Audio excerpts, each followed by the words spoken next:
Hello friends, SS home garden के YouTube channel में एक बार फिर से आप सबका तहे दिल से स्वागत है।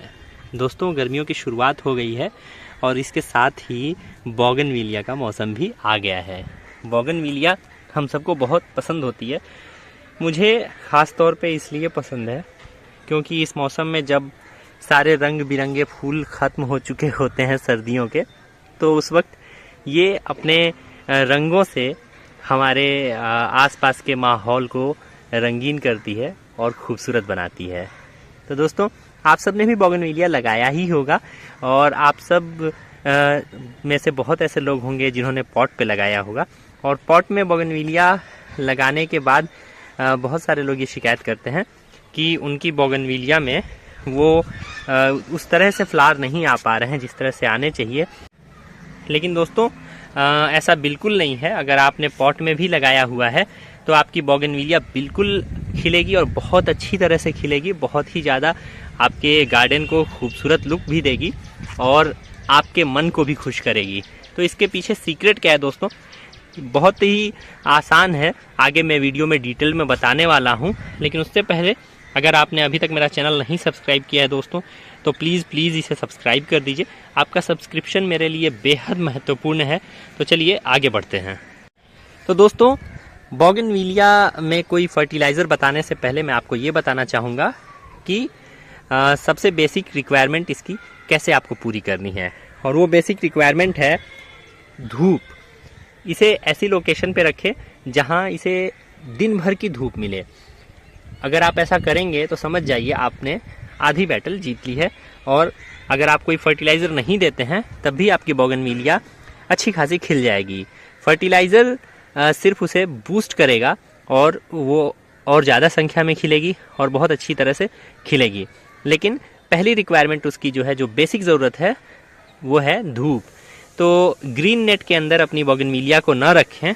इसे अगर रखते भी हैं तो ऐसी जगह रखें जहाँ बिल्कुल छन के धूप ना आए, बल्कि डायरेक्ट सनलाइट इसे पड़े। सुबह से शाम तक ऐसी जगह रखिए जहाँ इसे बहुत सारी धूप मिलती रहे। धूप ही इसका भोजन है, धूप ही इसकी शक्ति है। तो इसे धूप ज़रूर दें। इसके अलावा इसे पानी की बहुत ज़्यादा ज़रूरत होती है, क्योंकि इसका रीज़न ये भी है कि ये गर्मियों का पौधा है। ठंड में तो इसे बहुत कम पानी देना पड़ता है, लेकिन गर्मियों में चूँकि इसे धूप में रखना है तो धूप ही इसका सारा, इसके हिस्से का पानी जो है वो पी जाता है। तो इसकी रिक्वायरमेंट नहीं पूरी हो पाती। तो इसको धूप की बहुत ज़्यादा ज़रूरत होती है और इसके साथ ही पानी की भी उतनी ही ज़्यादा ज़रूरत होती है। अगर पानी कम रहेगा तो फिर धूप में आपका पौधा अपने को मेंटेन नहीं कर पाएगा और गर्मी से इसके रूट्स ख़राब होंगे।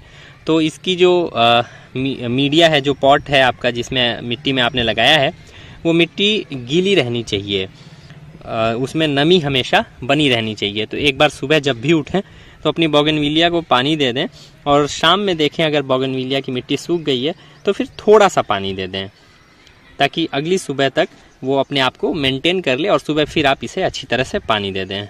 दूसरी चीज़ जो आपको ध्यान में रखनी है वो ये है कि एक बार इसकी हल्की कटाई छटाई करते रहें। आप थोड़ा सा इसका टिप काट देंगे तो नए ब्रांचेज़ का फॉर्मेशन होगा, ये नए ब्रांचेज़ निकालेगी और घनी हो जाएगी। जितने ज़्यादा ब्रांचेज़ रहेंगे उतने ज़्यादा फूल भी तो खिलेंगे और उतना ही अच्छा आपको शेप मिलेगा।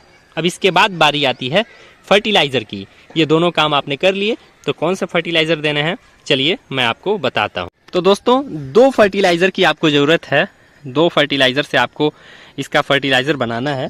पहला फर्टिलाइज़र जो है वो है सागरिका। ये एक लिक्विड सीवीड एक्सट्रैक्ट है और ये बहुत अच्छा काम करता है, स्पेशली बोगनविलिया के लिए। तो ये आपको ले लेना है। अगर आपको ये नहीं मिल पा रहा है तो फिर आप बायोवीटा ले लीजिए और या फिर कोई भी सीवीड एक्सट्रैक्ट का ऐसा लिक्विड ले लीजिए। दूसरा फर्टिलाइज़र जो आपको लेना है दोस्तों वो है जिब्रेलिक एसिड। ये मेरे पास सुमिटोमो केमिकल्स का है और ये तारीफ़ के नाम से है। आप होशी वगैरह या जो भी आपके वहाँ लोकली अवेलेबल है उसे ले लीजिए।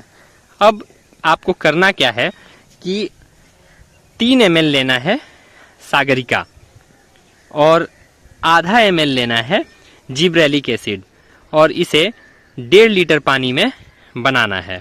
यानी कि आप 1.5 लीटर पानी ले लीजिए और किसी स्प्रेयर में लीजिए, क्योंकि इसको आपको फॉलियर स्प्रे देना है। और 1.5 लीटर पानी में आपको ये 3 ml सागरिका लेनी है और इसके साथ ही आधा ml लेना है जिब्रेलिक एसिड। दोनों फर्टिलाइज़र को पानी में अच्छी तरह से घोल लेना है।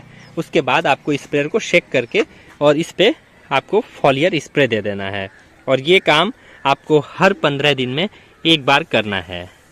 इसके अलावा आपको किसी फर्टिलाइज़र की ज़रूरत नहीं है। आपकी बोगनविलिया बिल्कुल खिलेगी और बहुत ही अच्छी और बहुत ही ज़्यादा संख्या में खिलेगी। तो दोस्तों, उम्मीद है आपको ये वीडियो पसंद आया होगा और इसे फॉलो करने के बाद, इसमें बताए हुए फर्टिलाइज़र को फॉलो करने के बाद आपकी बोगनविलिया में भी इतने ही ढेर सारे फूल आएंगे। दोस्तों, वीडियो को अगर अभी तक आपने लाइक नहीं किया है तो लाइक कर दीजिए और हमारा चैनल सब्सक्राइब करना मत भूलिएगा। Thank you friends.